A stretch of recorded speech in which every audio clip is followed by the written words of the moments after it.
Qingshan village in October. The midday sun is shining just right. The rhythmic chop-chop of vegetables echoes from the massive courtyard at the village committee. The one gripping the cleaver and hacking away is someone who has just crossed over. Chen Dongyue, teacher, Chen after 3 whole days. Now, about this poor soul. She, went from a 21st century PE teacher to whoosh, transmigrating in a flash, straight into the body of an ancient Han woman with the exact same name. From what folks say about this ancient era, which dynasty or generation it even is, fresh off the boat like she is Chen Dongyi, after a mere 3 days has no clue right now. All she knows for sure is that when she crossed over, she scored herself a golden finger. And this golden finger, it is this totally baffling space. The so-called space thing. Well, let's just say this gadget is literally empty as can be. The kicker is, it is not just empty, it is emptier than that. It only exists in Chen Dongyu's mind. In other words, she can't even step inside it herself, let alone stuff anything from this world into it. It just won't take. What a rip-off this thing is! It is downright infuriating. But hey, on the flip side, useless as it seems, it is not completely worthless. Every time dawn barely breaks, inside this space, some snacks mysteriously pop up out of nowhere. And get this, whenever Chen Dongyue starts craving something, hey, those exact snacks materialize right in her hands. Spot on. On that first day after crossing over, 3 roast chickens showed up in the space. Day 2, chocolate cake. By the 3rd day, aka this morning, what is inside this thing? 8 big meat buns popped up, along with a little note, and I scrawled across the note in one line. Woman, have you time traveled? Whoa, just this chicken scratch handwriting. Chen Dongyue spotted it instantly. Isn't this the scribble of my half-sister, Chen Xijia? Chen Dongyue lost her ma at 10, and dad at 16. The grandparents back home, maternal ones too all, gone one after another in just 3 years. In short, every last parent figure passed away. And me, Chen Dongyue, the only child in a family of ghosts, I figured I'd drowned out there surfing, and no one in the world would remember me anymore. But who would have thought my big sis actually still remembers me? Judging from the grub that shows up in the space every day, this food, and now this note from her, Chen Dongyue had a wild hunch. This so-called useless space of mine might just be the link to my other self in that parallel world. Talk about a lucky break. This vegetable can't be chopped anymore. Chop it again, and it'll turn into mush. The slightly aged voice of the old woman snapped Chen Dongyue out of her daze. The speaker was her mother-in-law at the moment, whom everyone in the village calls Song Haopo. Chen Dongyue, still gripping the cleaver, glanced at the cabbage leaves mangled to bits on the cutting board, and awkwardly mumbled, sorry. I zoned out. Right now in the yard, besides Chen Dongyue and Song Haopo, there is her 13-year-old brother-in-law Song Yang and her 11-year-old sister-in-law Song Yu, and the little mischief her husband Song K made out in the fields. This year, she's just a 5.5, pale as a ghost, but with the prettiest little features. Song家人那个 named her 小米. And upon hearing Chen Dongyue say, sorry, everyone in the yard stared at her like she'd seen a ghost. This woman's actually apologizing. Did that fall really knock her silly? 3 days ago, this woman slipped on a cabbage leaf, went splat, and took a tumble. Oh, her poor head. Gushing blood like a fountain. Out cold for half the day. And when she finally came to, she was all dazed and dopey. Truth be told, if it weren't for Chen Dongyue's father back then, trading his life for Song K's on the battlefield, Song K never would have married her. Still lost in thought, Chen Dongyu eyed a yard full of cabbages and radishes and asked Song Haopo, sounding a bit uneasy. Dear, what is for lunch today? Don't tell me it is boiled cabbage again.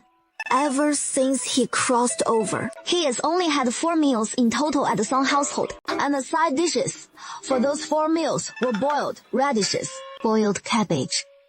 Boiled cabbage with radish. Boiled radish with cabbage. If it weren't for those precious gifts from my old sisters that I'd call true treasures, by now he'd probably be so starved. He'd start gnawing on people. When she heard her own family say in a loud voice that she likes food, Granny Song whispered back, Cabbage, whoosh. After that, she watched Chen Dongyu raise the kitchen knife and stagger a bit. The little old lady got so scared she backed up 3 steps.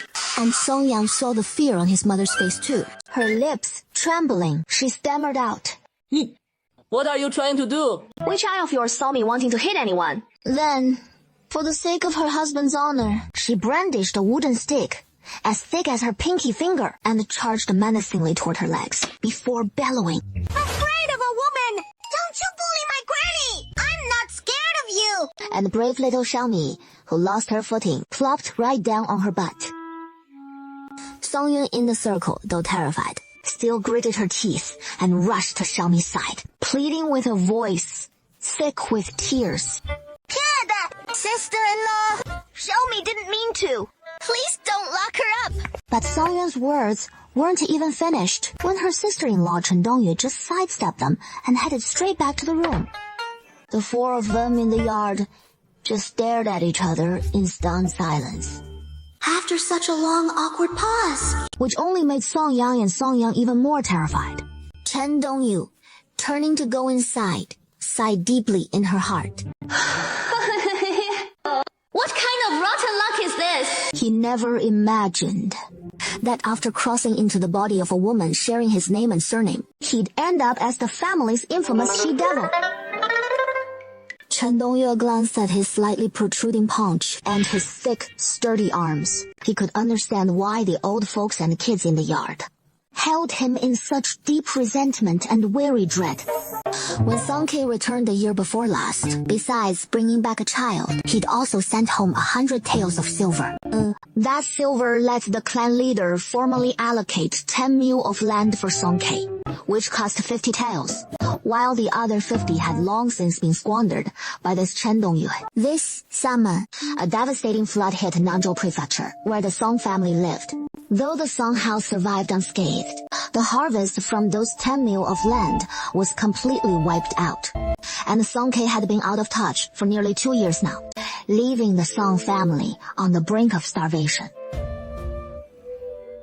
What on earth had he done to deserve this misery? Getting stuck in a body like this. With a deep sigh, he scooped up the few leftover buns from the table and headed out the door. Chen Dongyu, clutching the buns, had barely stepped outside when he felt several pairs of scorching stares upon him, pretending not to notice those laser-sharp glares, and strode straight to the little square table in the courtyard. He gave the table a quick swipe with his sleeve to brush off the dust, then casually plunked the buns down on it. These buns are your little extra treat. Each one as big as a grown man's fist. The dough snowy white, with oily, glossy sauce glistening from the bottom, clearly packed with savory meat filling. Song Yang was about to speak up, but the moment he opened his mouth, that traitorous drool came gushing out, dribbling straight down his chin. He could only clamp his mouth shut and hurriedly wipe it off with his sleeve. Song Yun and Xiaomi nearby weren't in much better shape than Song Yang, the 2 of them staring at those white steamed buns, glistening with meat broth, their minds reduced to just 2 words. The thing is, this mouth-watering craving, you really can't blame them for it. As for the rest of them, it has probably been a good 2 or 3 years now, since they last got a taste of any meat. Lifesaver! Luckily, Mrs. Song still clung to a shred of sanity at that moment. He parted his lips slightly and softly asked Chen Dongyu, Where on earth did these buns come from? But to their surprise, Chen Dongyu just replied, Where from? Never you mind.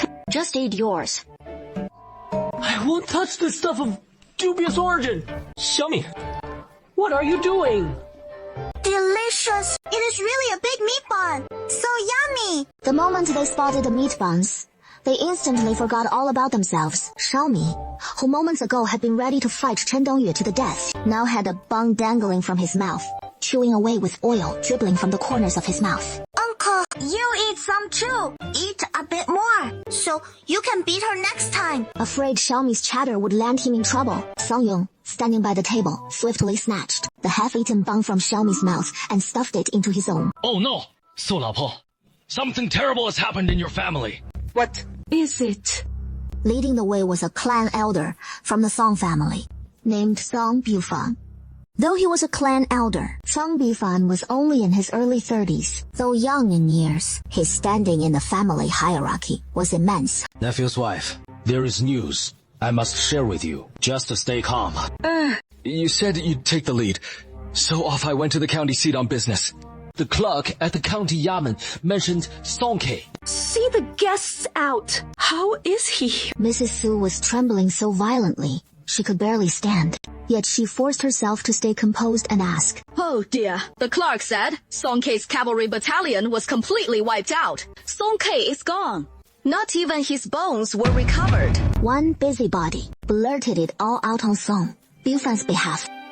The trembling Mrs. Song suddenly went rigid, lurching straight toward him in a daze. Thankfully, Chen Dongyue acted swiftly, grabbing the old lady by the collar and yanking her back.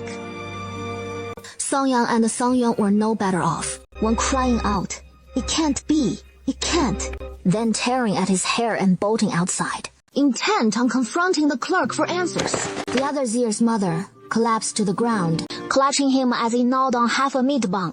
His little face blank with confusion, she sobbed uncontrollably. The four households' courtyard erupted into chaos. Chen Dongyue, still holding her aunt steady, couldn't shake loose from Xishi's grasp. Aunt Xu snatched 2 buns from the table and shoved them at Song Bufan. Great-grandpa, please go after Song Yang and sort this out. Don't let anything happen to him. Song Bufan caught sight of those white flour buns. His eyes lit up in an instant, muttering good over and over. He bolted out the door after them. Those Suzhou women had eyed the buns on the Song family's table ever since they entered the yard. And now they couldn't look away, seeing Chen Dongyue being so generous. They all rushed forward to help steady Mrs. Song, but Chen Dongyue politely turned them away. She gently guided Mrs. Song to sit beside Song Yun, then spoke up. My apologies, everyone, but we've just received terrible news about Song K at home. Things are in a bit of chaos. Why don't you all head back for now? We'll sort everything out once Song Yang returns. Dongyue, you're just a young daughter-in-law. You can't manage this alone. Let us aunts help with the old folks and the little ones. Don't push us away. We're just trying to help out of kindness. Before they could finish, there came a loud bang. Chen Dongyue had slammed shut the gate to the Song family courtyard. The villagers lingered at the Song family gate, gossiping among themselves about how Chen Dongyue was as hot-tempered as ever, and blind to good intentions besides. Oh no! What are we going to do now? Brother Song, my son! You went such a tragic way. With him breaking down like this, Song Yong starts sobbing uncontrollably too. Oh dear. All right. Enough with the tears. Chen Dongyue is a real still-straight woman. She has never been one for sweet talk. Scratches her head and blurts out in her gruff way. Didn't they say not even a body turned up? Let's look on the bright side. Maybe he is not gone at all. Just Got himself nabbed or something. Big Sis has a point there. Brother's got 9 lives. He wouldn't go down that easy. Mom, tell Sis to quit crying. Little Xiaomi, munching on half a meat bun, snaps out of it right then. So, if Dad's not dead, can we keep eating? She says, plops right back down at the little dinner table, dips her bun in plain water and chomps away. To keep the mom and Sis from sniffling anymore, they just have to reel it in. Don't worry. He is tough as nails, or he never would have landed a catch like me.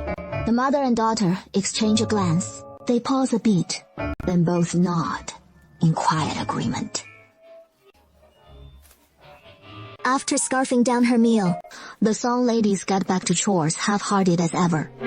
Oblivious that her dad's probably a goner, bored out of her mind Xiaomi starts doodling letters in the dirt with a little stick. Chen Dongyu, playing gatekeeper, watches her scratch out 1234 10 times over, and finally pipes up. Is that all you know how to write?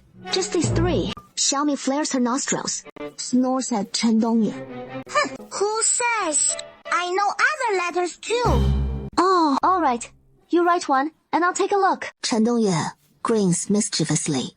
Fine, I'll write it. After Xiaomi says that, she grabs the little stick in her hand and scratches 4 strokes into the ground. Then turns to Chen Dongyu and says, Say, isn't that the character for 4? Chen Dongyu stifles a laugh and gives her a thumbs up.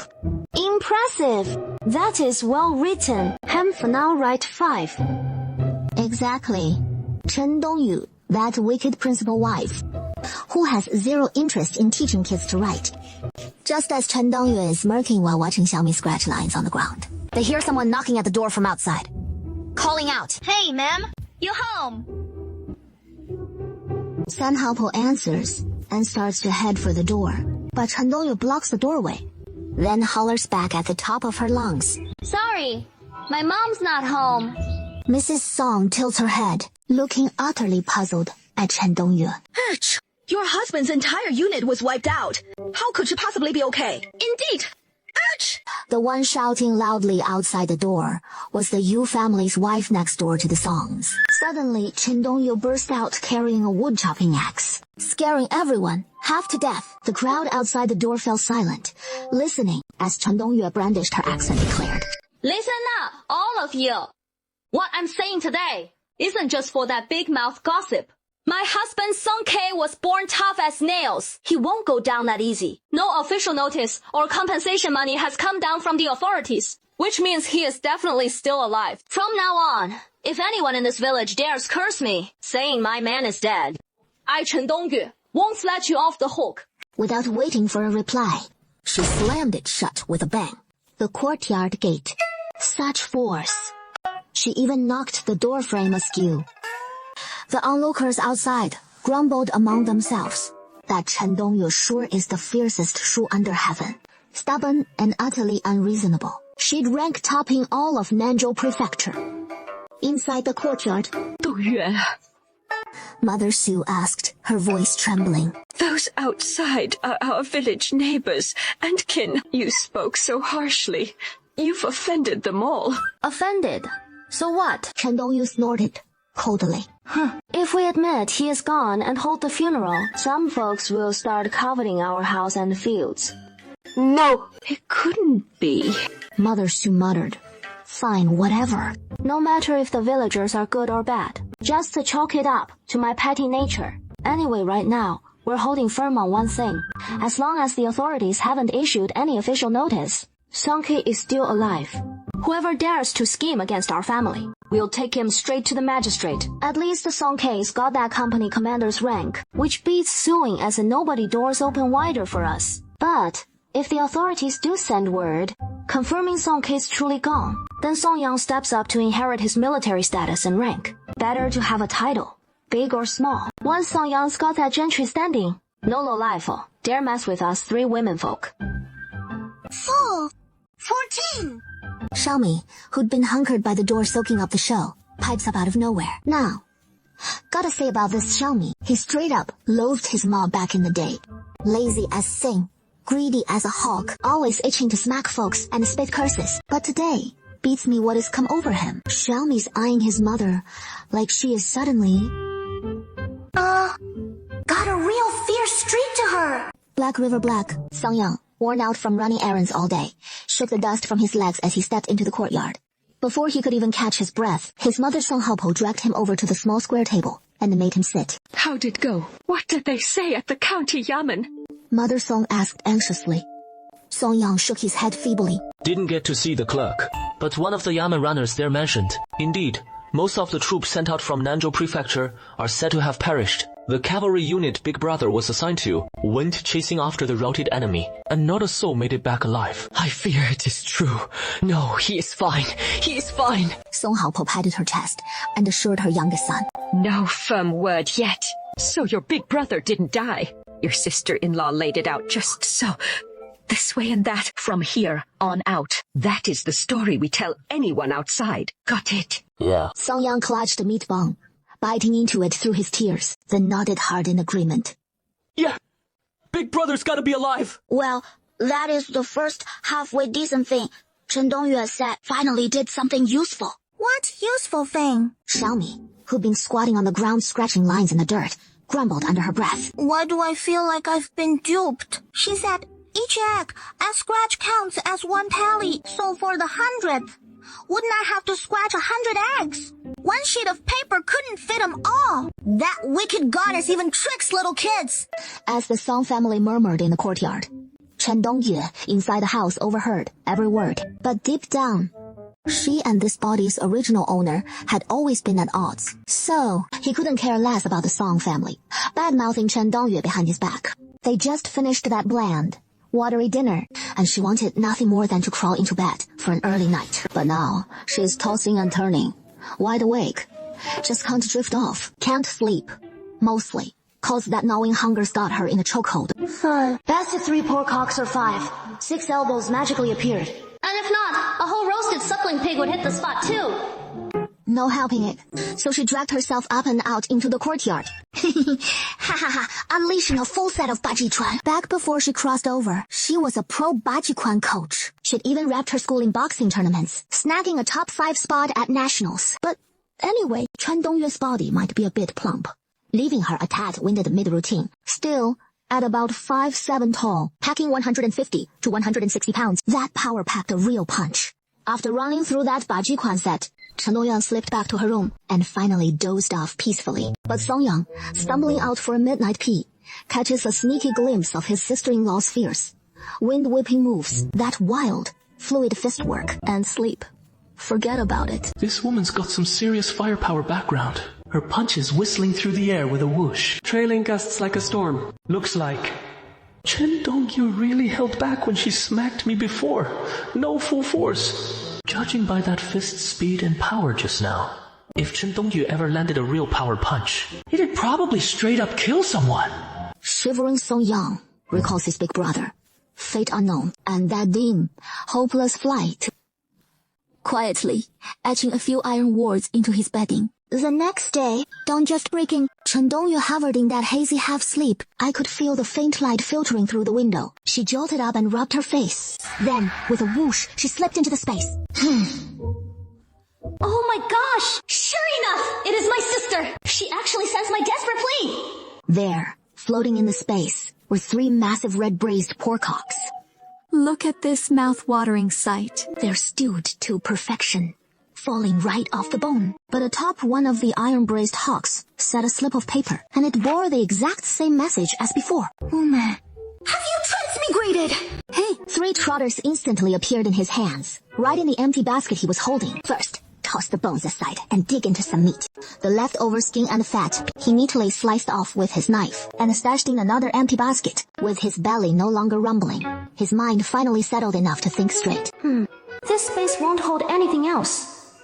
So how on earth am I supposed to write back to my bestie? He bit his lower lip absent-mindedly, but his tongue caught a bit of the lingering broth at the corner of his mouth. He smacked his lips, savoring the flavor. But why is there this faint smoky scent?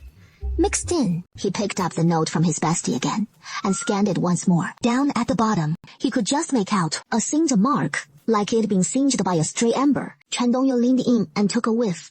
Fragrant. The scent of fresh incense used in rituals. And that subtle smoky hint on the trotter meat must have come from the incense smoke during the offering.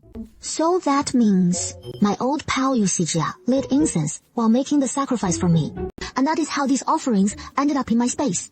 So next time, if I want to send something into the space for Xijia, I should probably light 3 sticks of incense too. So, in a frantic rush, he bolted out the door, hollering across the courtyard for fresh incense and some paper and pen. Our family's no bunch of scholars, though. We've got a few incense sticks left, but paper and pen never had 'em. Song Yang, hoe in hand and ready to head out, muttered under his breath. What is the deal with needing paper and pen all of a sudden? But once he finished grumbling, he suddenly recalled that fierce, winged whipping punch from Chen Dongyu in the dead of night yesterday. He hurriedly backed away several steps toward the door. His left foot snagging on his right, he tumbled smoothly to the ground, landing flat on his rear at the courtyard gate. Chen Dongyu stared at Song Yang as if he were a complete idiot. He cocked an eyebrow, tilted his head, and jabbed a finger at his own nose. I'm illiterate. Alright. This isn't the moment to pick a fight with the kid. In truth, Chen Dongyu just nodded. That is right. I'm illiterate, so I'll go find great-grandpa to write a letter for me. Then off to the Ministry of War to ask about a way back home. The great-grandpa he meant was actually from the Song Bufan household, among the old Song clan. He counted as the scholarly type, heading to find Song Bufan with the sole aim of borrowing some paper and a brush from him. So right after he said it, he lifted his foot and started out the door. But after just 3 steps, he recalled the niceties of human relations. The fellow spun around on his heels, heading back into the room, then picked up the steamer basket from the table and stepped out the door once more. Whenever Chen Dongyu took this bowl and sliced open the braised pig trotter inside, tossing it onto the little table in the courtyard, everyone in the Song family courtyard would fall silent for a beat. Early in the morning and big meat on the table. Does this mean we're all setting off together? Dongyue. Before he could even get the words out, Chen Dongyue had already packed one into the rice washing basket, hoisted the other under his arm, and strode out the door. Song Bofan was just about to head out for some farm work when Chen Dongyue showed up carrying a rice sifting basket, chuckling warmly and politely as he led him into the courtyard. Dongyue, you go on. Go ahead. The whole Song family clustered around Chen Dongyue, fussing and chattering busily. I came today to ask great-grandpa to write a letter for me, to submit to the authorities and inquire. Songke's letter made its way into the main hall. They quickly settled at the table. Song Bufan waved his big hand grandly, and in no time at all, he was scribbling away fluently, handing over a sheet of letter paper to Chen Dongyue, with just a few baffling, half-baked lines scrawled on it. To the esteemed officials, the lady of the house, Madam Song, seeks news of Song, Kai's whereabouts. If there is any word, please inform us.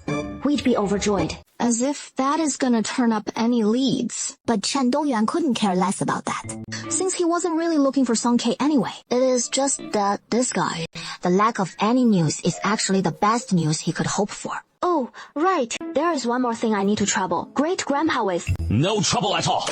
Song Bufan slapped his chest proudly. Helping out the grandkids is hardly something to call a bother. See, with our Song K gone missing like this, you know how it is in our family. Just a handful of frail women and Song Yang as the only man left standing. And calling him frail. Then every woman in the whole Great Dragon Dynasty must be frail. But Song Bofan didn't dare argue back, and had no choice but to go along with Chen Dongyuan's rumbling nonsense. I'm just worried that when the time comes, the uncles and brothers in the clan will use Song K's disappearance as an excuse to start eyeing our family's fields and houses. And if something like that actually happens, great.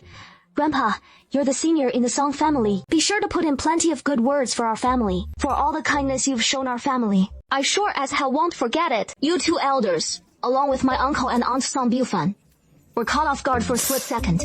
Then, he snapped out of it. When it comes to seniority, Turjin and Shuiwa are indeed Dongyu's little uncle and aunt. Don't worry about this. Grandpa knows all about it. Just relax. With me, around. Nobody's gonna touch your family stuff without permission. Chen Dongyuan rose to his feet smoothly. With those words from Grandpa, I'm finally at ease. Go ahead and pick out that pen and ink. Take whichever you like. And just remember to bring them back when you're done. Song Bufan graciously set out his whole writing kit, right in front of Chen Dongyu.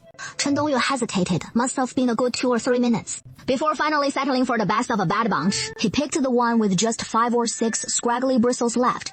Chuckling to himself, grabbed half a bowl of ink and headed out. Once Chen Dong got back home, the rest of the Song family had already headed out to work. Back in his room, he pulled out the paper and pen and started scribbling on that coarse, yellowed straw paper. Yeah, babe, I've time traveled. Landed in some godforsaken dynasty. Who knows where village. Bottom line, I'm broke as hell right now. But hey, don't worry. I am still 5'7", packing 150 pounds. No one is messing with me. That cosmic bank debit card of mine, password's your birthday. There is cash loaded on there. Swap it for silver and get it to me somehow. And while you're at it, hook me up with some real food. You know, oily stuff, the works. Man, there is so much more I want to tell you. But damn, This paper's tiny. Next time, once I've got some money, I'll head to town for some proper paper and brushes. Then fill 3 whole sheets for you, Xijia. After finishing the note, Chen Dongyue picked up 3 sticks of incense, closed his eyes. With a focused thought, he immediately sensed that consciousness space. He clutched the note in his hand and murmured under his breath, Mother, come in. Hey! Saw the note appear in that space. Tian Qing froze once more. Sure enough, the note in his left hand had vanished, and the 3 sticks of incense in his right hand were already burned down to the stubs. This incense burned way too fast. Light another one. I've finally taken care of the most pressing thing on my mind. Chen Dongyue praised himself a few more times for his cleverness, and only then stepped out the door. Gotta say, right about now, my body's digestion is top-notch. Even after scarfing down all that meat this morning, just a little wiggle in my seat. And I'm starving again. He figured he'd hold off a bit, and swing by the Song family's 10 acres to check things out.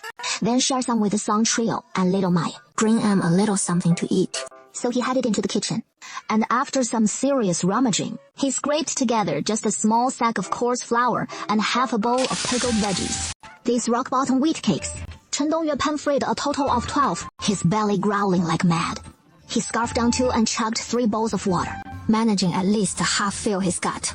The last scraps of coarse flour and the oil jar were completely used up by him.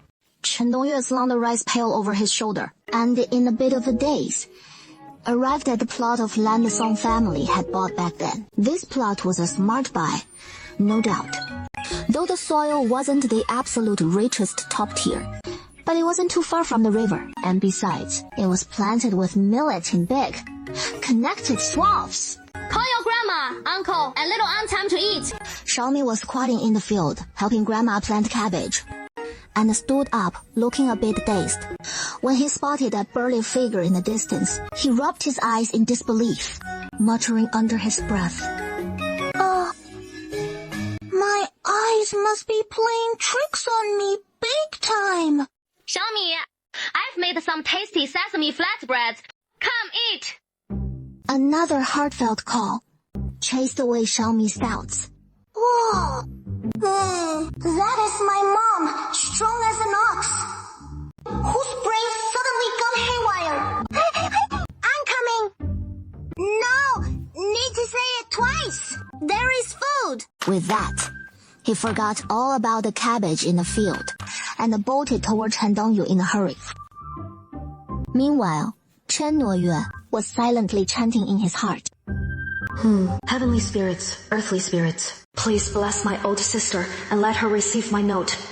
10 taels, 20 taels, it is not too little. 100, 1,000, it is not too much. Just make sure she remembers to send the silver my way. Or else feeding all these mouths. It's gonna be no small feat. My sister is in another time and space at the same time. The moment he steps through the door, he immediately saw that the 3 chicken wings he'd originally placed on the altar were indeed missing again. At this moment, as Xijia stared at the empty altar, his scalp already numb with shock, he suddenly noticed a slip of paper that had appeared on the altar. He glanced at it and couldn't help but chuckle. It was written in brush script that looked like dog scratches. At a glance, he could tell it was from his half-sister Chen Dongyue. When Xijia read the first line, "Bruh, I've time-traveled," he could no longer hold back his emotions. Clutching the scribble cover note, he burst into heartbroken sobs. As soon as he pulled himself together, he bolted into action. With tears still in his eyes, Xijia read on the note from his sister about her dire straits. Barely scraping by without enough to eat, panic set in. He rushed downstairs and hopped on his little electric scooter, speeding like the wind all the way to the bank. No sooner had he arrived at the bank than he sought out the lobby manager, announcing he wanted to buy investment-grade precious metals. Hey, our investment. Gold bars are going for 435 yuan per GRAM today. Actually, I'd like investment silver bars. Silver bars. It is a personal preference. Of course, he couldn't exactly say his big sis had time traveled to some ancient era, where folks probably spent silver tails on everything back then. All right. For silver bars, they read 5.03 yuan per GRAM today. So, how much are you looking to get? I'll take 10 jing. Huh? That is a first for me. Nobody buys gold or silver. buy the gin. Plus, throw in 50 grams of gold. For good measure, silver bars. Just give me a bit of every size, big and small. For gold bars, 20 grams and 30 grams will do. Just no investment, gold bar, or Universe Bank, stamped on the gold bars. What is the deal? Is our great Universe Bank embarrassing you or something? Hey, this works. Alright, it is settled then. Swipe the card. But as soon as that bank card hits the machine, the clerk's beaming smile freezes, solid. Miss Yu, isn't the card holder Chen Dongyu deceased? No, she is not dead. She just time traveled. Nope. Oh, well, in that case, you probably can't use this card. It needs the legal heir to come in with a notarized estate certificate to withdraw funds. Hey, you still buying? Buy it. We will. Just split the payments. Some on WeChat Pay, some on Alipay, some on JD. We swore we'd look after our sis in her old age. You see Jia here. Even if it kills me, we'll keep my word. After tapping through those 3 apps, though, you see Jia finally scores his haul. Over 10 pounds of cherries, straight from the bank. But that is not all. On the way home, he swings by the fried chicken joint for a group buy deal on 10 buckets. This stuff's gotta be plenty. Clutching a massive sack of gold and silver treasures, plus another of fried chicken, you see Jia huffs and puffs his way home. First order of business. Penning a letter to his big sis that feels 3 months long. Besides pouring out his aching heart for his sister, he also levels with Chen Dongyue. Those crappy inheritance funds, total no-go. I definitely gotta pull this cash out for my big sis. At this moment, he was already sitting cross-legged on his bed, perfectly poised. With a single thought, he slipped into his mind realm. What is the deal here?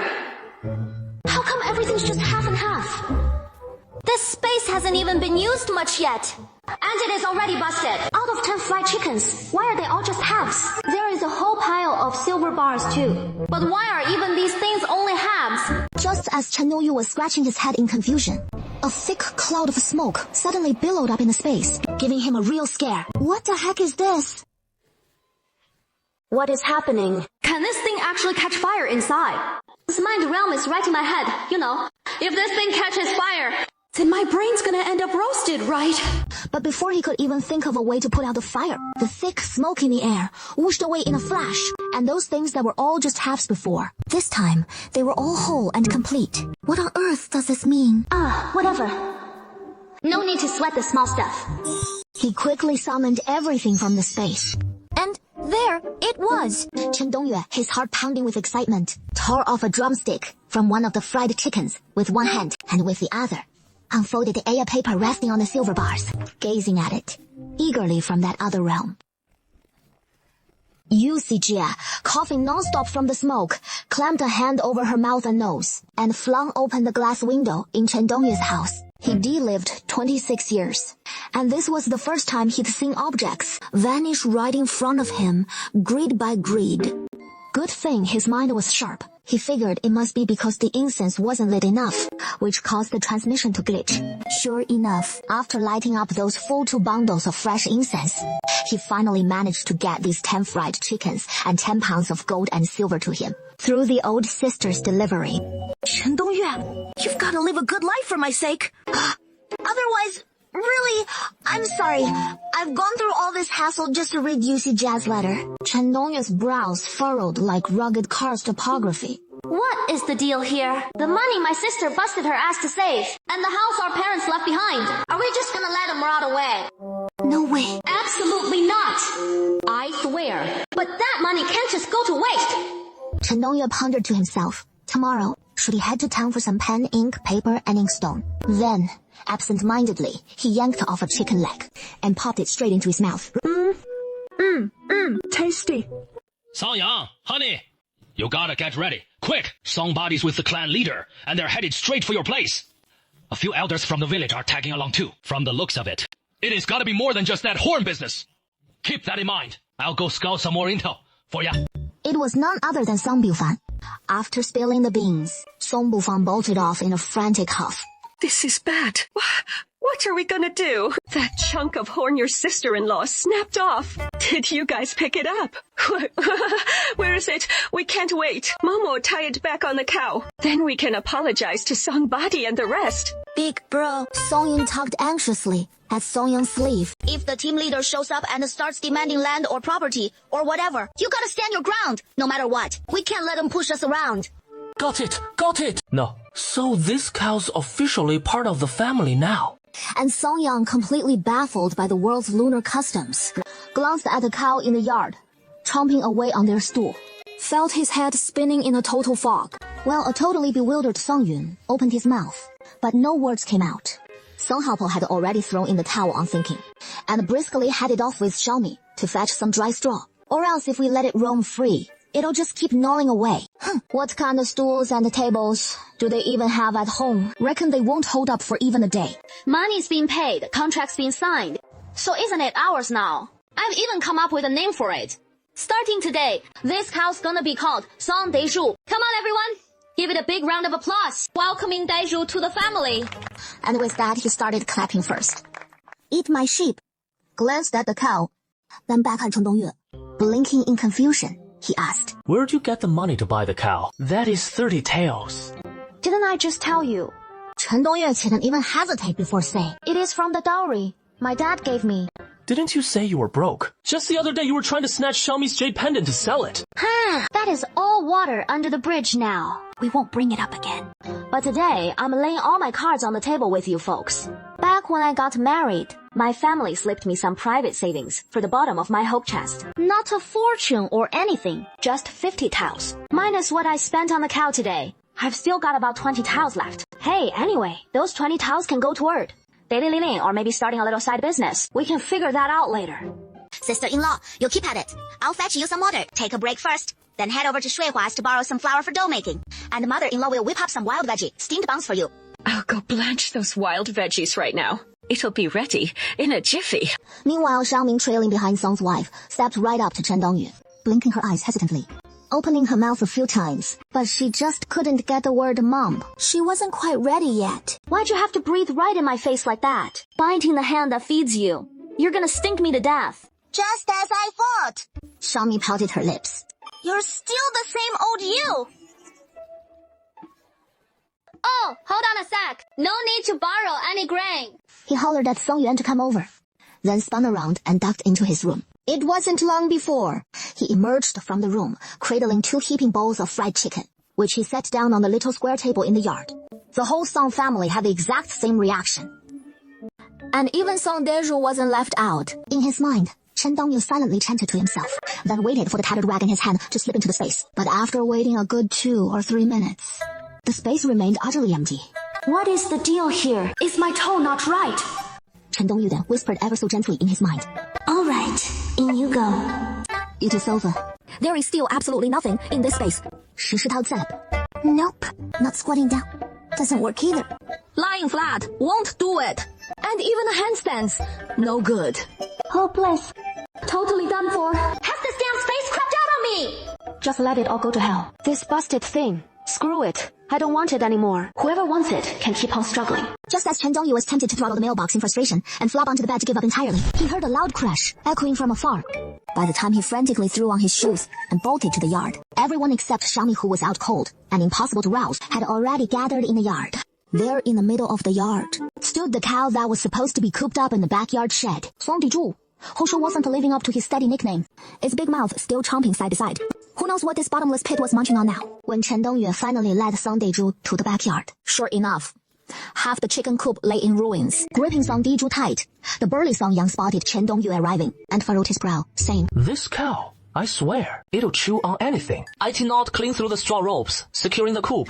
So of course, the whole thing collapsed. Now look, the coop's toast, and the cow's horns even come off. This, whose cow goes around without horns? We should have picked a better cow when we bought it. Why'd you only buy this one cow? Hey! Chen Dongyue swung back with a resounding slap right across Song Deju's forehead. Hey, does your whole Song family not have a single decent person? How come even you're so mouthy? You talking about me? What kind of beating is this I'm taking? This chicken coop wasn't sturdy to begin with, so if it collapses, it collapses. We can just build another one later. No big deal. He took a look around the backyard and realized there really wasn't anywhere to tie up the cow. So he led the cow around to the front yard and hauled over that big rock old man Boya used for his pickled veggies. Tied him up to it. Oh man. Sondeju sure lives up to his name. Deserving of this whole empty yard all to himself. If this mangy beast chews through these 30 or 40 pounds of rock today, then he'd truly be one tough customer. Chen Dongyu figured it out and gave him a shout of big bro. With the cow business sorted, Chen Dongyu headed back to his room and glanced at that scribbled rag on the table. Not ready to give up, he thought to himself. Maybe give it one more shot. Who knows? Maybe the timing was off last time. No sooner said than done. Chen Dongyu lit the candle right away. Relighting that half-burned incense stick, he picked up the strip of cloth from the table and tried once more to channel it into the space. What a shame. He tried hopping on one leg, double-legged jumps, sprinting wildly around the yard, scaring the bald ox so bad he nearly yanked the boulder free and bolted from home. And all that, after a whole string of possessed-like antics. That damn rag still wouldn't go into the space. Great. Just perfect. All hope shattered, Chen Dongyu made up his mind right then and there. Tomorrow, he'll blow every last bit of that 100+ taels of silver he is carrying. I just can't go on living like this anymore. And the other one too. Hey, little girl, buying all this incense. How many folks are you planning to knock out? It is for burning in honor of my sister. My love for her runs deep. I can tell. Though the shopkeeper isn't fully convinced, he decides not to press further. Buddy, be extra careful with that fire. Even if it is just a tiny spark, it is still an open flame. Don't let your guard down. Reminded by the shopkeeper like this, Xiong Sijia suddenly realizes, yeah, with all these offerings for Chen Dongyue, there'll be a ton of incense burning. Xiong Sijia figures setting up the offering table for Chen Dongjue really calls for a smarter spot. Right. After thanking the incense shop owner, she hurries back home to Chen Dongyu's and hauls all the burnables straight into the kitchen. Then she unscrews the 4 legs of the offering table and plops the entire tabletop right on the stovetop. With the range hood right above the stove, even burning incense by the handful, the smoke can just vent straight out through the flue. Hey, I'm totally blown away by my own genius. With the offering table all set up, Xiang Sijia grabs the big bunch and lights it up. With the range hood cracked open just a bit, then places the sanitary napkins and other medicinal offerings on the table first. Soon, the range hood kicks into gear with roar, and sure enough, it sucks up every last wisp of smoke. Nice. Xiang Sijia is pretty pleased with the range hood's performance. But once that big bunch of incense has burned down, she notices the sanitary napkins on the offering table are completely untouched. What the heck? Xiang Sijia frowns in utter confusion. Could it be the incense smoke isn't getting sucked up? Does it have to fill the whole house with smoke? Actually, she lit up another bundle of incense. This time without turning on the range hood. The smoke's just way too much. Sijia had no choice but to shut the kitchen door, then duck out to the living room. Waiting for the kitchen smoke to clear up, she finally cracks the door open for a peek. Hey, what is the deal? That incense is still smoldering right there. Don't freak out. Sijia gives herself a pep talk. No way. It worked this afternoon, but not now. Must be. I didn't use enough incense. This time, she straight up lights 2 big bundles and jams them into the incense burner by the offering table. 10 minutes later, with a wail of fire truck, sirens blaring. Here we go. Someone pounds on Chen Dongyu's door. Anyone in there? Yeah, inside. Anyone inside? People are in there. Should we bust the door down? Ma'am, we've got a report of heavy smoke billowing from your place. Is your house on fire? The uniformed firefighters kick the door open. Little miss, what on earth are you up to? If you're trying to end it all, don't drag the rest of us down with you. Start a fire like this, and the whole neighborhood's in for a world of trouble. No. I didn't start any fire. I'm just burning offerings for my friend. He passed away in an accident just a few days ago. While they chatted, the firefighters slipped inside to inspect the place. Xiong Sijia hurried in right after them. Oh, so you're the one causing all this commotion. Oh man, poor little teacher Chen. Little miss, you're kin to teacher Xiao Chen, right? I'm his cousin. We work at the same place. Xiong Sijia replied, her eyes brimming with tears. Meanwhile, the firefighters inside had swiftly checked every room. Little miss, we get how heartbroken you must be, but you still gotta watch out for fire safety. He turned and eyed the 2 massive incense bundles on the table thicker than his arm, then let out a sigh. You gotta admit, girls these days are something else. An empty table like that, might as well stock it with sanitary pads. Exactly. She'll be down there, needing sanitary pads. Who knows what else? She is just a young girl, after all. So yeah, she'll be heading to the afterlife. And she'll need those pads too. Hey, Lao Liu, when your dad passed, you burned him all those paper effigies of women. And by rights, when he went, he was over 90. I'd say stuff like that was the last thing he needed. Totally pointless to burn. What I burn for my dad is none of your business. Besides, my dad is over 90. He is a man too. Can't I use him? Me! Hey, all right. The young firefighter just couldn't stand listening to these uncles and aunts chatting. Seeing CGI quietly sobbing with sniffles, he stepped in to gently shoo the crowd away for her. Come on, folks, stop fussing here. Give her a little space. All right. Hey, let's go. We're all here anyway. Might as well check your fire escapes while we're at it. And just like that, the uncles and aunts scurried off after the firefighter. But the last one lingered, still worried as he turned to leave, and quietly offered her a few words of comfort. Ma'am, since this has happened, you've got to take good care of yourself, so your friend can rest easy. Don't worry. I won't do anything rash. For my sister's sake, I'll keep on living strong. Ying glanced at the time. It is already the wee hours of the morning. The utterly exhausted Euxixia lit the final 3 sticks of incense, planning to let them burn out completely so the kid can finally crash and pick things up again tomorrow. But right after he stacked those last 3 sticks, they burned up in a flash, and those 7 or 8 packs of sanitary napkins that had just been on the altar table vanished into thin air, half of them gone in a whoosh. The already bone-tired Euxixia quickly lit 3 more, placing 2 bottles of shampoo on the now tricky altar table. But unfortunately, this time, the 3 sticks reverted to their normal burning pace. And, what is more, the shampoo on the altar stayed put, not budging an inch. He stared at the 007 on his phone, then suddenly slapped his side and let out a big yell. Holy crap! I finally got it! You can only pull this off once a day. Wonder what donkey over there is gonna think when she sees those huge packs of sanitary napkins show up. Holy crap! What is the deal here? Did the space start working again? Or what is going on? But seriously, who in their right mind offers up sanitary napkins as an offering? That old pal of hers has some seriously wild wiring in her head.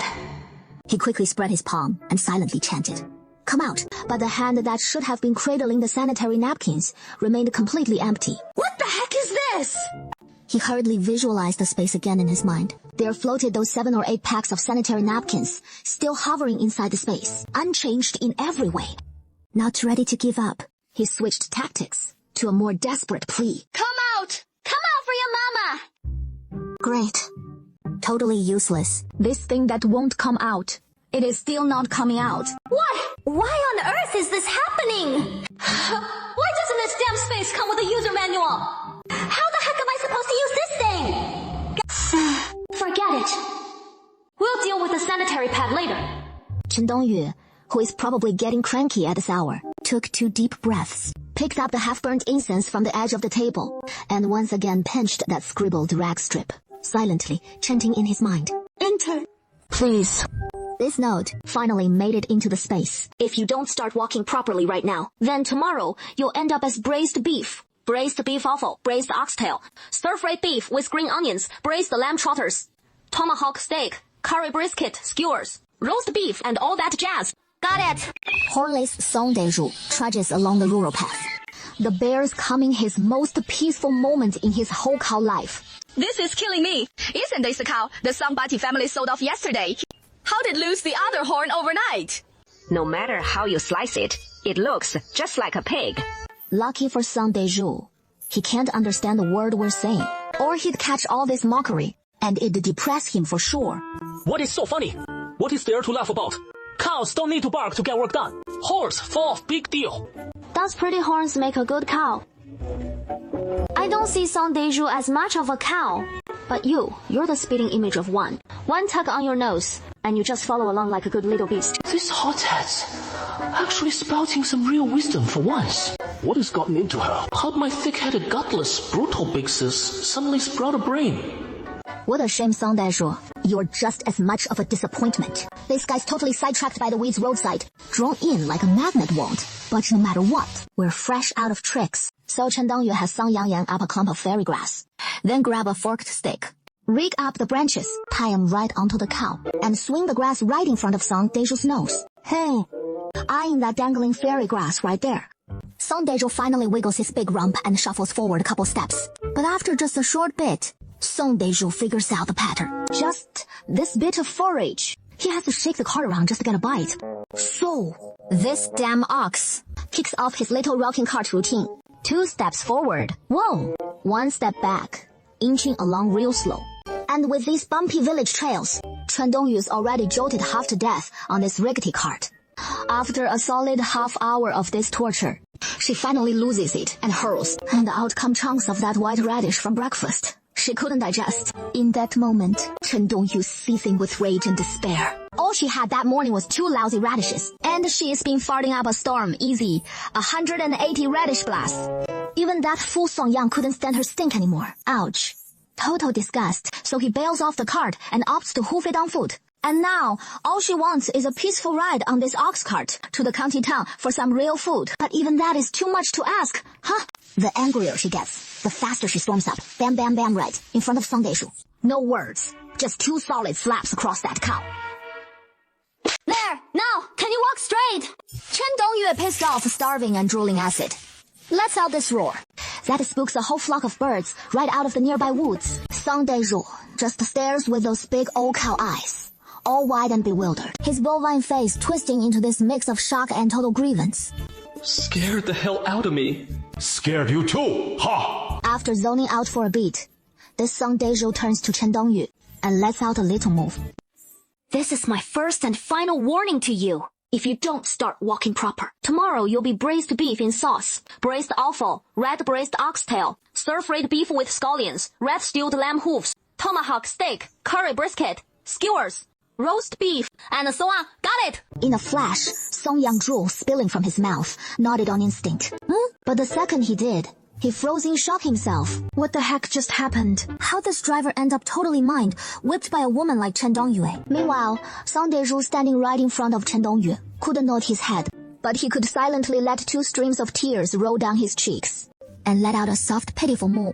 Man, I'm really gonna scare this cow to death. After settling Song Daishu, Song Yang anxiously dragged Chen Dongyu off to the grain shop. But Chen Dongyu trailed behind him, peering here and there, dawdling along at a snail's pace. He even picked up 20 steamed buns and rolls. Watched Chen Dongyu chomping away on them with real relish. 60 coppers that'll keep my whole family from eating dirt for a bit. Eat your own. Keep nagging, and I'll buy out every last bun in that shop. With that, he shoved all 7 big bags of buns into Song Yang's arms, while strutting ahead carefree. Even worse. Not far off, the bun shop owner overheard it too, and bellowed, "Come back, hurry and buy 'em all. I'll throw in a few extra dozen." Ranyi County is a mid-tier county in Nanzhou Prefecture. Back in the day, it bustled with traveling merchants. But now, after that devastating flood, Ranyi hasn't quite recovered yet. And it is way more desolate than before. Hello there. We've got all the rice, flour, grains and oils you need. What can I get for you? Let me show you around. So, today's prices for coarse rice and coarse flour, and fine rice and fine flour. To answer you, coarse rice and coarse flour, go for 25 coppers per dao. Polished rice is 31 per dao. For fine flour, if you're buying in bulk, I can do 35 per dao. What? These prices are way too steep. Coarse rice was just 15 coppers per dao at the start of the year. You can't just jack up the prices like this. Who hikes it up by 30 or 40%? Gentlemen, you may not know. This summer, Nanzhou Prefecture had barely any harvest. Don't think these prices are high now. That is because the county office opened the ever-normal granary. That is the price we've got, after stabilizing the grain costs. So I'm advising you too, while the grain hasn't skyrocketed yet, better stock up a bit more. Bye. Chen Dongyu, who has been through those 3 tough years, has already gotten into the habit of hoarding. 先让小块到破阵 it that way. Let's just lightly stock up on some grain ourselves. Clerk, jot this down. 5 bags of this coarse rice. 3 bags of coarse flour, plus 2 bags of japonica rice. And 1 bag of fine flour. Oh, and by the way, 3 pounds each of sugar, salt, vinegar, and soy sauce. Whatever else. Song Yang, once don't just lean on the counter like that. Song Yang could barely stand steady by now, And he shakily piped up. This. Isn't this just a tad too much? You call this lightly stocking up? Hey, I think this grain's still not enough. Since you can't think of anything else to add, let's round it out. No, discounts here. We're buying all this grain, so at least give us a break on the price. This clerk, truth be told, grain's coming in at sky-high cost these days, so we're losing money on every pound we sell. Sorry about that. Chen Dongyu whipped around right away and blurted to Song Yang. We can't make folks do losing business, right? Let's go. Find a shop that is handing out freebies instead. With that, he dragged Song Yang toward the shop door, while the clerk, who'd finally snagged a big spender, yelled desperately from behind. Fine, discount. I'll discount it for you. Here, take 5 do of grain on the house. Hurry back! And give me 5 do of grain, plus a pound of vegetable oil. All right, come on back. Shao Yi, panting heavily, waved toward Chen Dongyu. After another round of strenuous haggling, Chen Dongyu smoothly traded 3 taels and 3 chen of silver for enough grain to feed their small household for half a year. Let me tell you something. My sister-in-law's a woman who can smack a cow's horn clean off with 1 slap. You try robbing folks, and my big sis will beat you to a pulp. It is not like our family's quilts can't be aired out, so why call them new? Hey, are you even paying attention? Won't listen. Like a turtle droning scriptures. Oh, come on, let's head out. We'll grab some brushes, ink, paper, and ink stones. With that, Chen Dongyu clapped his hands over his ears and bolted into a little roadside shop. Why brushes and ink again? No scholars ever shelled out for this stuff. What is it even for? Song Yang trailed Chen Dongyu through the door, his gripes flowing like a non-stop stream. But his belly aching wasn't worth a penny. Chen Dongyu by the way she set her mind to regardless. Altogether 3 brushes, 1 inkstone set with ink sticks, 2 reams of mid-grade shrine paper, plus a copy of the 100 family surnames, all for a total of 7,000 silver taels. Whoa. Song Yang cradled the heap like some lowly manservant, sticking close and muttering on. Hey, you 2 ahead. When suddenly, a man's voice rang out from behind Chen Dongyu and her companion. Hold up a moment. What is this about? Chen Dongyu came to a stop, her eyes narrowing with full-on suspicion. She demanded, Chen Dongyu eyed the man up and down. Scrawny as a locust though he was, he sure didn't look the robbing type. What do you want? Listen, I can tell you, my sister-in-law here can slap a cow's horn right off with 1 hand. You try any funny business robbing us, and my big sis will flatten you. Chen Dong showed him another incredulous glance. Thank goodness that locust wasn't out for trouble, as the man waved dismissively to explain himself. It is a misunderstanding. You two. It is a misunderstanding. I was just passing by here a moment ago, when I happened to overhear that no one in your family can read. Who said our whole family can't read? Song Yang frowned, refusing to own up to it.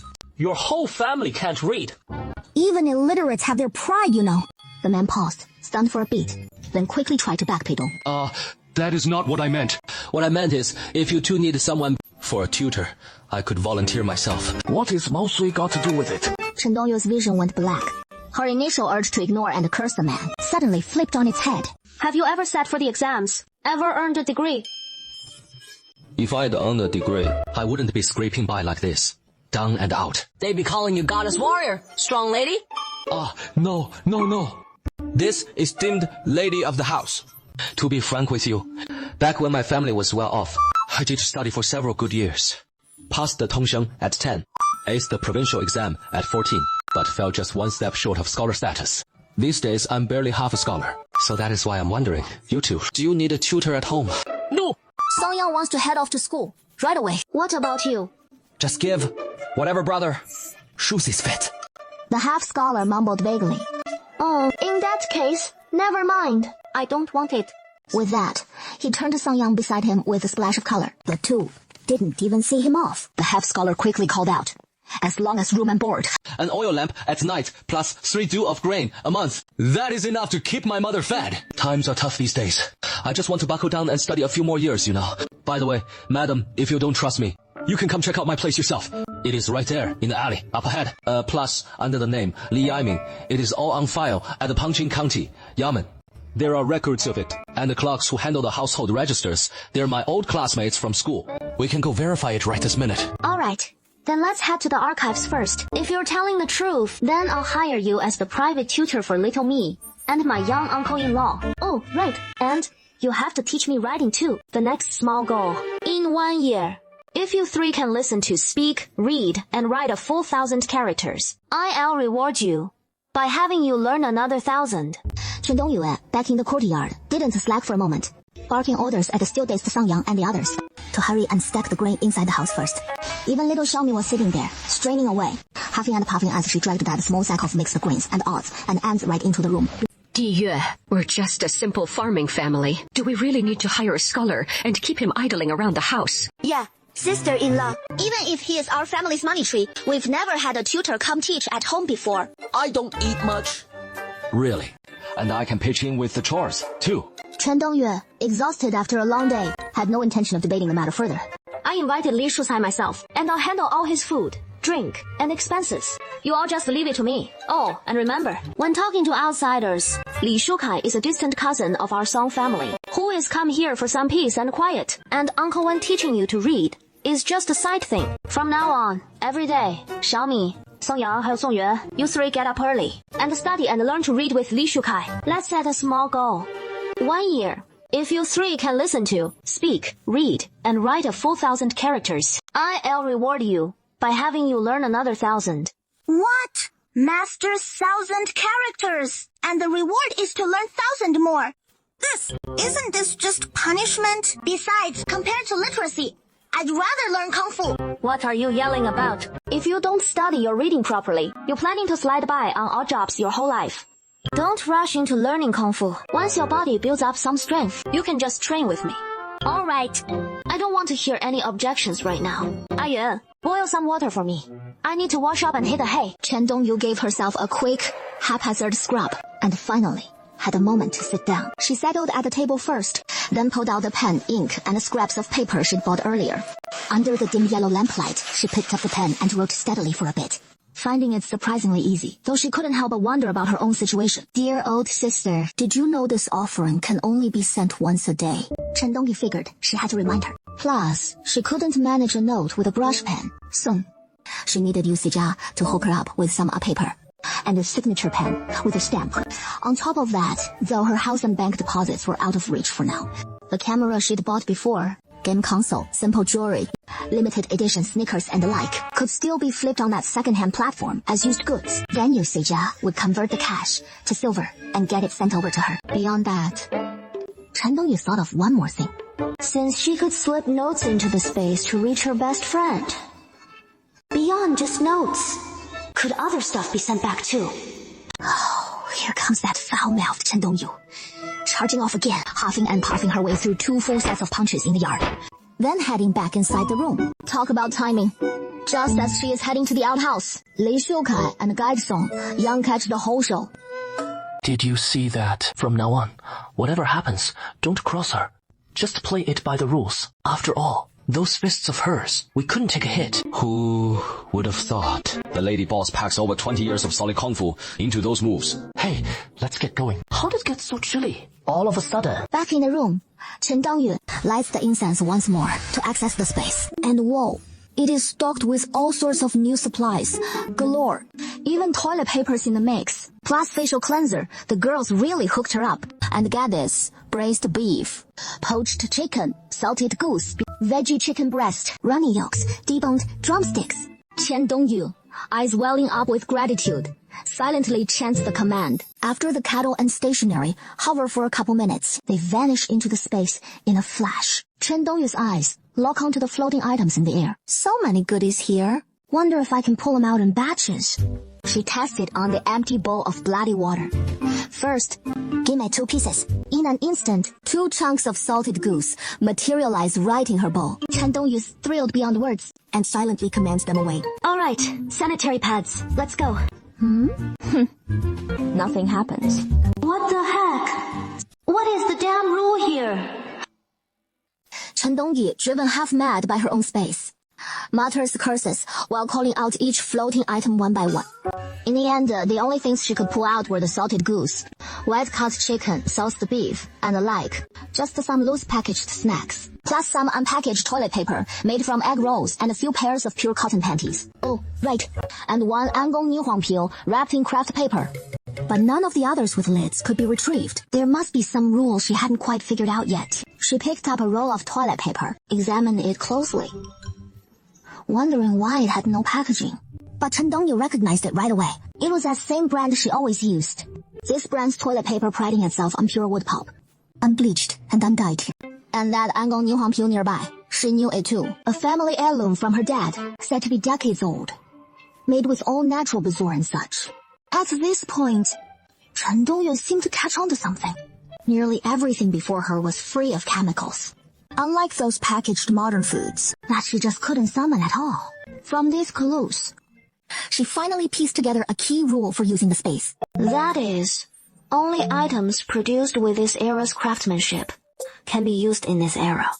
Only then did she grab the brush nearby, unroll a sheet of paper, and jot down the space rules she'd figured out through trial and error. First, only one use per day. Second, can retrieve in batches as needed, but once it is out, no putting it back. Third, the summoned items can't stray too far from the era's traits. Fourth, still figuring that one out for now.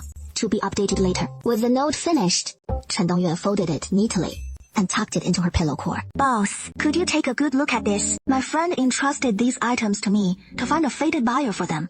Meanwhile, Xiong Sijia ne, also just after midnight, received a letter from Chen Dongye, along with a teapot.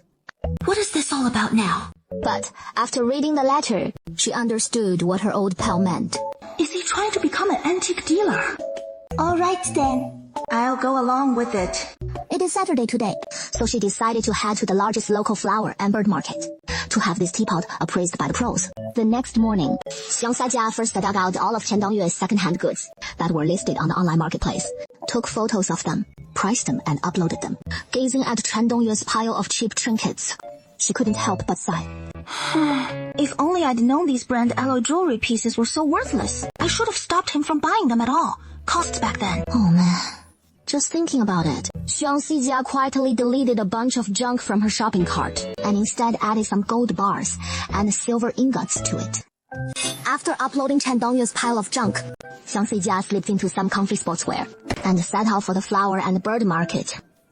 As she stepped out and locked the door, a man's voice suddenly called from behind her. Xiang Sijia, what on earth have you been up to these past few days?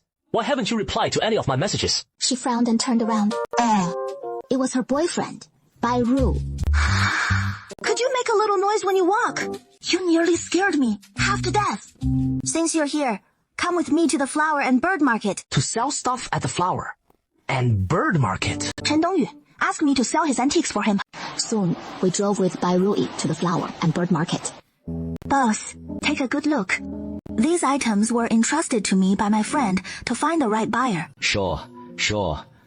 Let me take a look first. The boss made an appraising gesture. My friend's stuff is definitely not fake. The boss didn't say a word, just nodded. Then examined them intently. 20 minutes later. Miss, did your girlfriend tell you what dynasty this thing is from? I don't know the exact dynasty, but it is basically from the late Song dynasty or early Ming period. But to be honest, although the style of this pot does resemble the late Southern Song dynasty, but the firing date on this same pot, it is probably less than 2 years old. Impossible for an antique. The boss stated it definitively. This is definitely an antique. All right, take another close look. Miss, I've looked at it very carefully. If you don't believe me, you can have someone else check it out. Xiong Sijia, still clutching the teapot, wanted to argue further, but Bai Rui pulled her into his arms and led her away. Once outside the shop, he gently comforted his girlfriend. Sijia, if you really believe Dongyu's pot is an antique, ask around at other shops. But Xiong Sijia murmured thoughtfully to herself. If this teapot is new, then it means we're in a parallel universe, not the same universe in different eras. I just don't want to live anymore. After just half a lesson, Li Shukai was already utterly defeated. Once Sang Yun finished bustling around in the kitchen and served up a simple breakfast, the group gathered around the old classroom table, wolfing it down until they were stuffed. thin millet porridge from the pot, along with 7 or 8 steamed buns and a plate of salted, shredded beef, which vanished in the blink of an eye. My aunt's cooking is still the best. This breakfast was simply too delicious. Oh man, if you ask me, this beef tastes absolutely amazing. After all those years I've spent in Renyi County, this has to be the finest braised beef I've ever had. As if you get to dine out at fancy spots all the time. Enough. Stop with all that empty flattery. Let's get back to the lesson. We've got other chores waiting after this. The few reluctant students, having just eaten their host food, couldn't bring themselves to turn down his kindness, so they awkwardly settled back into their seats, following Li Xiucai's lead and starting their lessons from 1, 2, 3. Since arriving at the Song household, Xiaomi hadn't had much schooling at all, so in this very first lesson, he was already fidgeting and couldn't sit still. This stool's been hurting my butt after sitting so long. So why'd you have to stand up then? At a loss for words with Xiaomi, Li Xiucai turned instead to Song Yang, who was standing there refusing to sit. I always eat way too much, and right now I'm so drowsy. If I don't stand, I'll nod right off. Fine, whatever. Li Xiucai swallowed the urge to storm out, and as he turned, he caught sight of Song Yun scribbling away. 100 million written, as thick as my arm. Song Yun asked in astonishment. Li Xiutai, how on earth did you write it like that? Li Xiucai craned his neck, his eyes bulging wide, as if he couldn't believe his eyes. Why are you asking me? You wrote it. I wrote it exactly like you taught me. Song Yun muttered under her breath. I can't go on living like this. After just half a lesson, Li Xiucai was already at his wit's end. When Chen Dongyu came by and called out that today's lesson would wrap up here for now, the 4 folks in the room all heaved a massive sigh of relief. Xiaomi was the first to dash out the door, slinging his backpack over his shoulder and bolting off. He said he'd meet up with Shuihua and the Turgeon to forage for wild greens at the foot of the mountain, and wouldn't be back anytime soon. Set aside the field work for today. Everyone. 陈东岳还有波爷认错了他还呢。 The couch where Songdi's ox is housed, plus the outhouse out back. We'll spruce them both up today. The moment he heard about fixing up the backyard, Song Yang jumped at the chance. Alright, in a bit, I'll grab Manking and head out, and we'll go up the mountain together for some timber. I'll tag along with you. More hands make quick work, so in the next couple days, we'd best get couched and all sorted. Then, I'll tidy up the backyard afterward, and put it to good use. Upon hearing about clearing up the family's cluttered backyard, Song Yun and Granny somehow got all fired up too, and chimed in, leave the chicken coop to us too. We'll have it neat and tidy in a jiffy. Well, shall I pitch in too? Sure thing. You can drive the ox cart while we are up the mountain hauling timber. You mind the cattle at the base of the hill and make sure Sang Deishu gets his fill. Oh, right. Bring the sickle along while the grass and trees on the mountain haven't withered yet. Let's mow some extra forage. Then dry it in the sun and stockpile it for Sang Deishu to eat over the winter. He'd only meant to vent a little frustration, but Li Xiucai was seething inside with utter exasperation. This mouth of mine. How I wish I could just slap myself twice. But all he could manage was a meek little reply. All right, ma'am. With the money all divvied up, folks headed off to their chores. Hey, why is your sister-in-law here too? She is a bit intimidated by me, so why not have Chuchu team up with you instead? I'll take off first. Why not? Stick around. You want me to stay, but I'm scared of this tough girl too. Can't beat her in a fight, and can't win an argument either. So yeah, just take it slow on your own. I'm heading out too. Hey, my big sis-in-law's all good now. She is totally normal. No more crazy talk. Right now, down at the mountain base, a bunch of folks are out foraging for wild greens, including Xiaomi, along with Tujian and Shuihua. A few kids spotting their own uncle from afar. The one hollering loud and clear. Xiaomi shrugged at the kids on the side. 1 in, 1 out. One thing. The other loony. The kids and those young wives were all cracked up by Xiaomi, everyone just cracking up. And right then, catching wind of Song Yang's big holler, Chen Dongyu strolled right up to Song Yang's side. Your pal seems a tad put off by you. You ain't exactly Mr. Popular. Song Yang, utterly speechless, shot Chen Dongyu a deadpan stare. This my fault too. Whatever. Chen Dongyu 还安慰他, even tried cheering him up. If they don't want to pitch in, no sweat. I'll just handle the extra load myself. Let's roll. Time's the West in. She said it and took the lead, marching up the hill, and quick as a wink, they spotted a nice little patch of woods. Chen Dongyu rolled her shoulders loose, stretched out with some warm-ups. then hefted the axe and swung hard at the target tree. Just 2 solid chops in.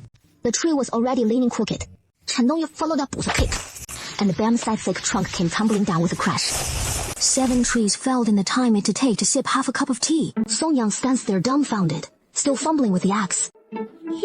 You help. Did you pull that off? Hey, just like that. Easy as pie. Song Yang, if you're not up for it, just stick to clearing the branches off this tree. I'll handle the chopping.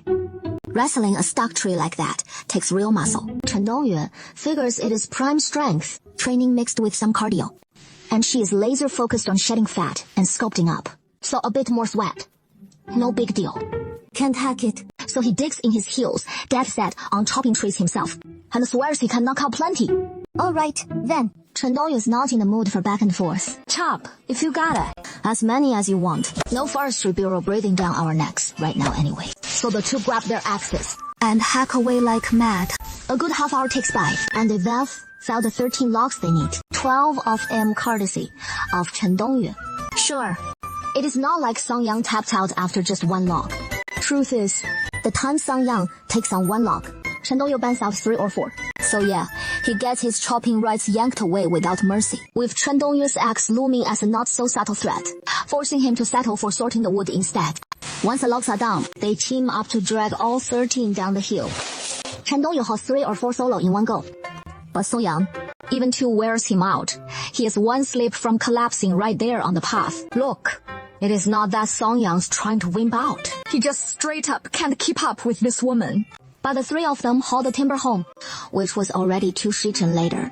By then, brother Song Yun and his wife had tidied up the entire backyard, and the Xiaomi who'd gone out foraging for wild greens had just gotten back home. After a meal and a rest that lasted over half a shichen, they were ready to start building the couch.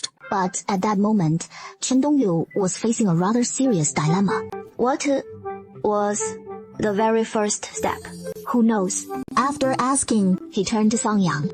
Song Yang looked utterly shocked. I have no idea. This couch was the one you and my big brother built 5 years ago when you got married. I was only 8 back then. I sure don't remember it. Song Yang quickly chimed in. Chen Dongyu then turned to Li Shukai. Lady of the house, just look at this scrawny frame of mine. Do I look like someone who could build a couch? Li Shukai extended his trembling arm. To be honest, I was already spent from cutting fat this morning. I've never tackled such grueling manual labor in my whole life. Well, you'll just have to toughen up a bit more, or else you'll never make it through the imperial exams. Stuck in some drafty exam shed. But how on earth are we supposed to wrap this up now? Just as Chen Dongyu was fretting over how to build the couch, there came a knock at the front gate. Xiaomi scampered over with a clatter of footsteps, opened the door, and peered out. It was none other than old Song Bifan and the village watchman, Liu Zi. Dongye, my dear. Song Bifan led the way to the backyard, a big grin lighting up his face as he spotted Chen Dongyu. I heard from Shuihua that you're putting up a new couch this afternoon, so I figured I'd swing by and lend a hand. I spotted Liu Zi just idling by the ancestral hall entrance, so I called him over to join in. You folks don't mind, do you? Liu Zi is surnamed Song, making him a clan relative of Song Yang and the others. He lost his father at 3, and his mother at 6. He has been mute since he was little, and on a daily basis, he gets by on the clan's handouts from their fields, and support from the family rituals. Now he is well into his 30s, yet still unmarried. So the clan just has him watch over the village. I'm thanking my lucky stars that you've come to lend a hand. So what if you don't mind? Heck, please don't mind it yourself. We've got a real dud here. Can't even put up a couch. What he said was originally just meant as self-deprecating humor, but to Song Yang, it landed all wrong. How can you talk like that? Who is the useless one? I'm just a 12 or 13-year-old kid. So how does not knowing how to build a couch make me useless? Feeling his sister-in-law had gone way too far with her words, Xu Shihu shot a fierce glare at Li Shukai, standing nearby. What the heck? I didn't come here to do menial labor anyway. I'm just a school teacher. So what? Does a teacher who knows how to build a couch make me any less of a fine scholar? With that in mind, she turned and scolded the little girl Xiaomi, sheep beside her. You're a girl, after all. So can't you stop squatting with your legs spread like that? It is just not ladylike. But she wasn't backing down. She called it, well, being devoted to education. Xiaomi didn't respond, but shot a glance at teacher Li, who then turned her gaze melancholically to the grandmother squatting nearby. and without a word, twisted her head back to stare at Teacher Lee once more. Teacher Lee was at a loss for words and could only zip his lips. However, the family's little schemes went completely unnoticed by Chen Dongyue, for at that moment, he was hollering to Song Biufan and Liu Zi, demonstrating the design for the couch he wanted to build. The construction of the couch in the Song family's backyard proceeded smoothly, thanks to Song Biufan and Liu Zi's help, making the whole thing go off without a hitch. In just half a day, with a mere 7 folks, not only did they finish building a sturdy couch, but they also repurposed the materials from the old chicken coop to erect a new one. With the couch and chicken coop now complete, Chen Dongyue started bustling about urging Songyong to get dinner, starting right away. He said, there is still that beef we bought from the county town yesterday, plus some salted goose, and have Songyong stir-fry some radish in a bit. Then stew up a pot of coarse green rice. That'll count as proper hospitality. Dinner's ready! At Songyuan's call of dinner's ready, the folks who'd toiled all day hurried to wash their hands, crowding into the Song family's main hall. A bunch who'd been starving to death, they settled in quick as a flash. But when they laid eyes on the soy-braised beef, salted water goose, and scallion oil chicken, plus a big plate of stir-fried radish, and that massive vat of coarse grain rice to top it off, they kinda hesitated to dig right in. Back in her room, Chen Dongyue gave herself another quick wash-up.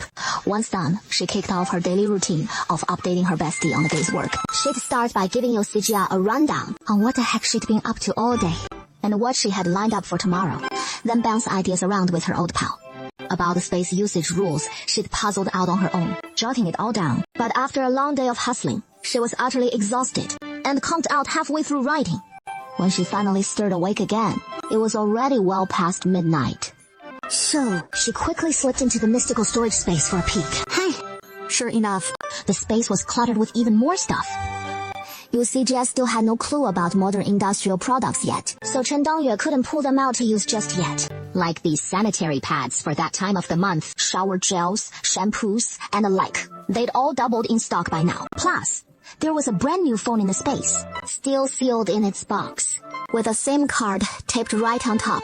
Guessing her bestie was worried she'd forget the number, so she scribbled her phone number and QQ handle all over the phone's packaging. What in the world? Does she actually expect me to call her? Chen Dongyue could only chuckle in disbelief. Of course, besides the phone, there was definitely a letter waiting too. It was a hefty one, spanning 5 full pages, detailing a whopping 100 eggs. Hey? Eggs? Chen Dongyue tested it out. Haha, no issues. It came right out. That boosted Chen Dongyue's confidence big time. After finishing Yu Sijia's letter, Chen Dongyue finally realized she'd been teleported over, and that the teapot hadn't been misused at all. But this path to riches hadn't even gotten started. Before it hit a dead end, it left Chen Dongyue pretty bummed out. But hey, that frustration only lasted 2 minutes, before she came up with another idea. You see, if this ancient modern route isn't working out, what about the modern to ancient one? Isn't that a viable path too, when the time comes? As long as Yu Sijia burns modern stuff to send to Chen Dongyue can sell it here for cash, and then buy up some things that are rare in the modern world, but super common in this era, and send them back to Yu Sijia. Hey, it is totally doable for us old pals to make it a win-win. The moment this hit her, Chen Dongyue quickly added her new money-making scheme to the letter she'd written earlier, then lit the incense to transmit it to Yu Sijia. That night, Chen Dongyue drifted off to sleep dreaming of her grand get-rich-quick plan. Come early the next morning, she was up bright and early, announcing she was off to the county town. Chen Dongyue 很疑惑. He hadn't asked a thing, so why had the boss spilled this trade secret so quickly? It was nearly 50 now, and Chen Dongyue had only just arrived in the county town. After buying a hefty load of pork fat, he'd planned to stroll around the city a bit more, but the snowflakes grew heavier with every step, and now he was freezing and famished. He had no choice but to duck into a noodle stall for 2 liang of hot soup cakes, just enough to stave off the hunger before pressing on. The weather wasn't even that cold yet. In many parts of Nanzhou Prefecture, the rivers were already starting to freeze over. Oh dear. Here in Nanzhou Prefecture today, we had massive floods in summer. And now winter's chill hits so early.